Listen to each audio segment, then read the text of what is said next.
In this short lecture, I want to go back to the idea of demand and then how is it tied to what we call the consumer behavior theory, and then finally examine its relevance or applicability to the healthcare sector. If you remember, we had the law of demand in which essentially said that there's an inverse relation between quantity for a given product, let's say some pharmaceutical, and its price. And the idea was that the relationship was a negative, meaning that if price is at P1, a typical consumer may demand a certain quantity. And if the price was dropped, holding all other factors constant, the average consumer will purchase more. And if we connected these 2 points and everywhere in between, you'll get a downward sloping demand curve. This essentially captures the private marginal benefit that the consumer gains from consuming this product at a given price. And then, of course, the marginal cost is, at this point, just price. That's what you sacrifice in exchange for that additional benefit. Now, the backbone to this conversation is a theory or a law called the law of diminishing marginal utility. And we use the term marginal in economics often: marginal utility, marginal product, marginal cost, marginal revenue, marginal benefit, and so forth. All means incremental change. And the idea is that as we consume certain product, for that matter, any product, we get additional utility or satisfaction from the consumption, but the rate of this growth in utility will decline, meaning that the product begins to eventually fizzle out in terms of its ability to provide satisfaction or pleasure, and then eventually will cease to provide any additional benefit or utility, and in fact, in some cases, could be harmful if the consumption continues. And in fact, if this law was not in effect, none of us would know when is enough of having strawberries and switch to raspberries, or when is enough of taking vacations and returning home, or for that matter, any products. That's why if two individuals are handed over a $100 budget and let loose in a grocery store, they walk around and pick items that will produce the highest level of utility or satisfaction for the portion of the budget. And that is subjective. It is a function of the age, gender, race, culture, mental state, and social status, etc., etc. And that's why two people will pick different items that in their mind will produce the overall maximum utility, and that's really a rational consumer is expected to do. It's not quite that perfect, but a lot of people buy things impulsively or are nudged easily by advertisements and etc., and purchase things that they don't meant to and regret it later and so forth. And so as a result, it's not as airtight, but by and large, the assumption is that individuals are rational, they don't do anything to harm themselves, and they spend their resources wisely. And so, and you could argue that when we go to grocery store, most of us behave that way. And so the idea is that You have an array of goods and services, each deliver a certain level of utility, knowing that up to a certain point. So let's put that in a model first. Here I'm measuring now this one quantity of consumption of a product or service, doesn't matter. And here I'm measuring not the price, but total utility. So if I consume zero quantity of this product, I gain zero satisfaction from it. If I consume first unit, subjectively for me, it may give me this kind of a boost in my overall satisfaction. Let's say marginal utility of first unit is 20. For somebody else could be different. And then if I consume the second unit, it will give me additional satisfaction, but maybe not as much, maybe additional 10. Therefore, overall, this is marginal utility of unit 2 is 10. Overall, now we're up to 30. And then if I consume the third unit, maybe we'll produce another 5. So I'm up to 35 total. And of course, the marginal utility of the third unit is a 5. And then if I consume fourth unit, it produces no additional satisfaction. So I've maxed out at 3. So if I connect these points, I'll get a curve that reflects this diminishing marginal utility. Incremental utility declines up to a point, and then it ceases to grow, and either stays there, or meaning that as you consume more quantities, it doesn't add to your satisfaction or overall pleasure from consumption, or it could in fact harm you in a sense that would deteriorate your health or your self-esteem or well-being, etc.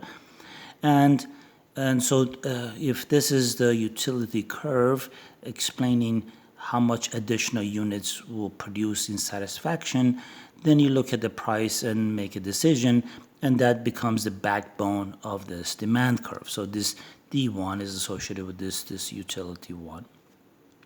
Now, if I advertise or you hear good news about this product, that it has additional benefits that you were not aware of, so the same 1 unit will produce higher level of satisfaction, and for that matter, second unit and third unit and so forth. So this function shifts upward. And if every unit that you use to purchase and consume now provides more satisfaction, so if you go back to the demand curve at any given price, if this was the level of utility or private marginal benefit you received, now at the same price you're receiving more marginal benefit and so forth, and so the demand curve shifts out. And that's the whole idea of advertisements and so forth, to generate more perception of utility for the product, and therefore boost sales. And in fact, if it's very successful, not only the demand increases, but it becomes less elastic, meaning that the people would be willing to pay premium as they are hooked on the product for one reason or the other.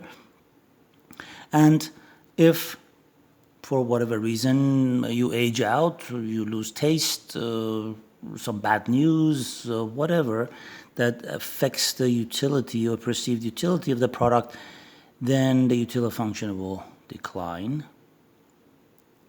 And so at any price, you are inclined to purchase less of it. And the demand curve shifts to the left. It could actually shift to the left and become more elastic, meaning that you'll be reluctant to, you become more price sensitive as a result, in addition to that, meaning that you used to like this product or needed it, you don't need it as much, but if the price is dirt cheap, you might consider it, kind of thing. And so essentially, all these, the demand curve and the shifts and so forth, the backbone of that conversation comes from this utility theory.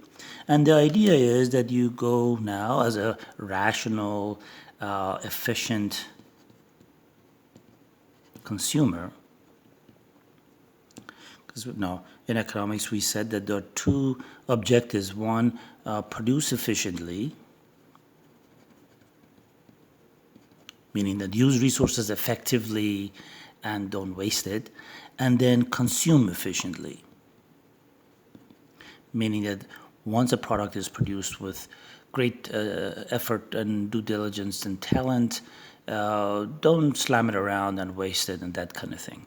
So now what it means is that when you have a given budget and you have to divide this up among different choices, you look at the marginal utility that you receive, let's say, from apples, and relative to the price that you have to pay per unit of apples, because this is incremental satisfaction and this is incremental cost or marginal cost. And then you buy, let's say, bananas, and then, of course, the price of bananas. And then, for that matter, marginal utility of Z given price of Z. Now, the idea is that this will have to be in some kind of a harmony, meaning that if apples began to give you more satisfaction, then you would be willing to pay more for it.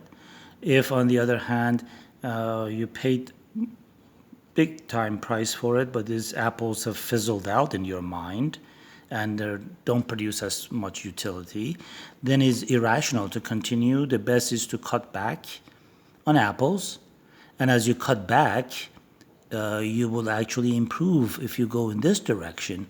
Marginal utility is bigger. So if you move this direction, marginal utility is larger. So therefore, you cut back and the smaller quantity will generate more happiness, and you siphon off the budget portion to purchasing other products. And this way, you basically are not in misalignment, purchasing things that you don't like and pay for it. In fact, the reason that we have gift cards industry suggests that billions and billions of dollars of gifts were exchanged, particularly among people that didn't know each other well. So you go and buy something and hand over as a gift to a coworker or some distant relative, and they just have no use for it. They may politely accept it, but before you know it, is either in trash or at Goodwill or at the yard sale. So you have spent the money, but you didn't manage to produce the utility for it as a result. So, but gift cards will solve that problem. You give people a gift card and tell them, go buy what you like.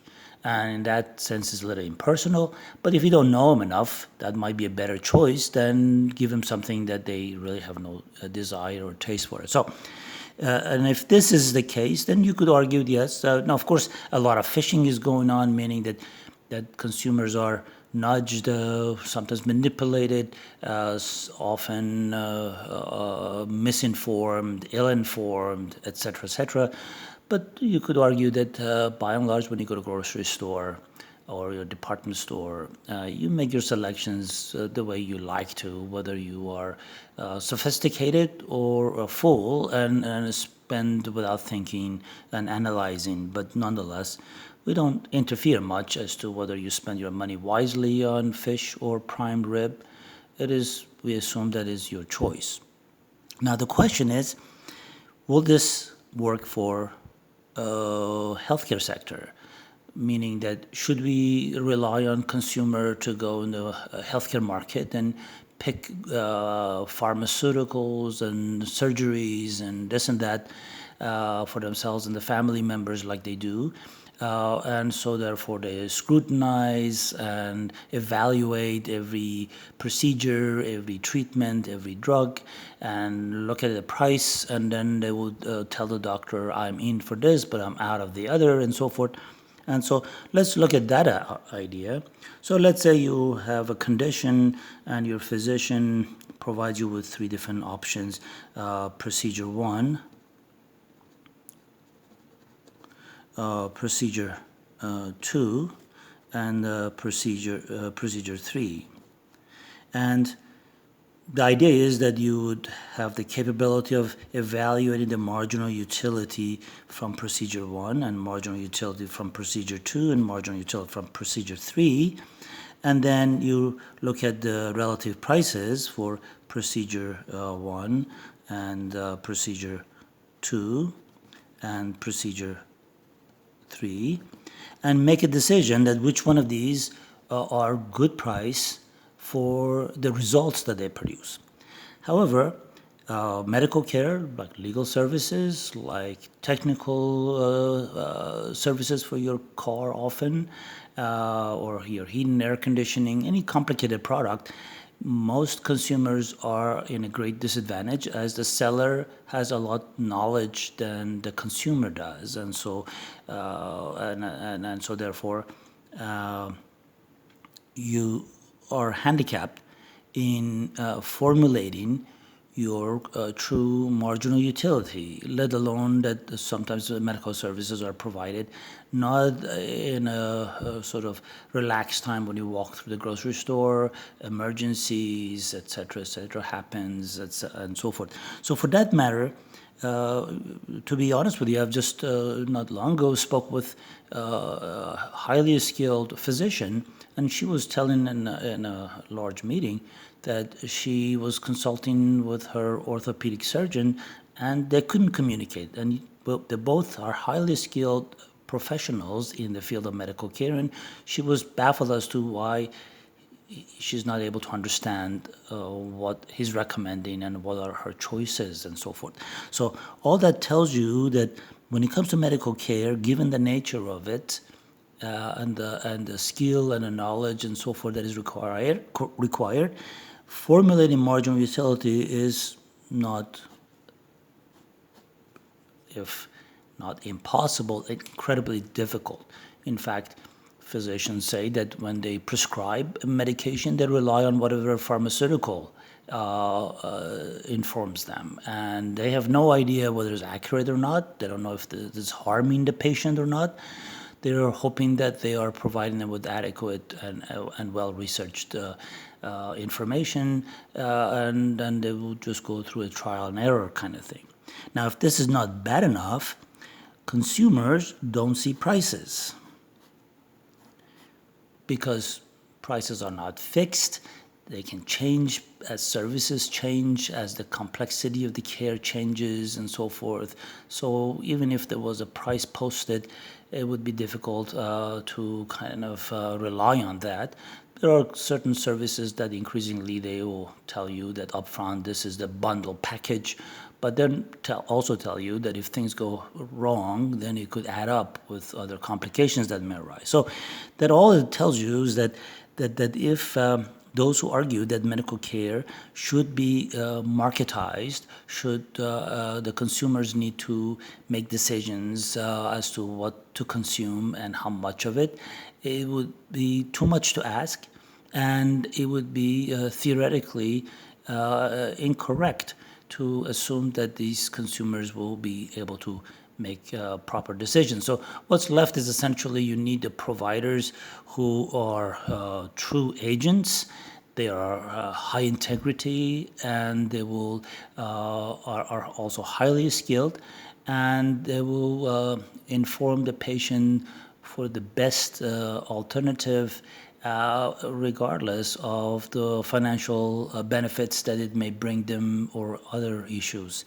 And so I hope this will sort of give you a perspective of what the standard economic theory tells you about consumer and consumer behavior, and then also whether this theory can be extended to the healthcare sector. Now, when it comes to elective surgery, like the facelift versus a cruise trip, you could rely on this theory that a person has some budget, they can either get a facelift or go on a cruise, and if they choose one or the other, they know the price, they know what they like, and so we don't have any national debate or conversation around that type of a decision making. I hope this provides some insight into the demand side of medical care services.